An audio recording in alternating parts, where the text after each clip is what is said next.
একটা দুর্ঘটনার খবর আপনাদের দেব। বেপরোয়া বাস আর ওয়েবেল মোড়ে বাসের ধাক্কা। সল্টলেক সেক্টর 5 এর ওয়েবেল মোড়ে বাসের ধাক্কায় মৃত্যু হলো এক মহিলা। তথ্য প্রযুক্তি কর্মী মহিলার মৃত্যু হয়েছে।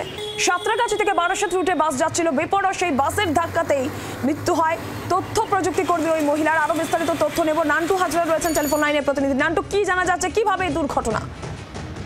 তোমাকে জানিয়ে রাখি, একেবারে 10টা নাগাদ সেক্টর 5-এ কিন্তু এই দুর্ঘটনা ঘটে। একটি বাস যেটি হলো যে সাঁতরাগাছি থেকে বারাসাতের দিকে যাচ্ছিল এবং সেই সময় ওয়েবেল মোড়ের কাছে এক তরুণী আইটি কর্মী সে রাস্তা পার হচ্ছিল, তখনই তাকে ধাক্কা মারে বাসটি এবং ছিটকে পড়ে এই তথ্য প্রযুক্তি কর্মী, যার নাম হলো রজনী মাহাতো, 25 বছর বয়স, বাড়ি হলো ধাপা মাঠপুকুর এলাকায় এবং সেক্টর 5-এ কাজের জন্যই আসছিল এবং সেই সময় এই বাস তাকে ধাক্কা মারলে বিধাননগর হাসপাতালে তরুণ যাওয়া হলো। সেখানে ডাক্তার মৃত বলে ঘোষণা করে।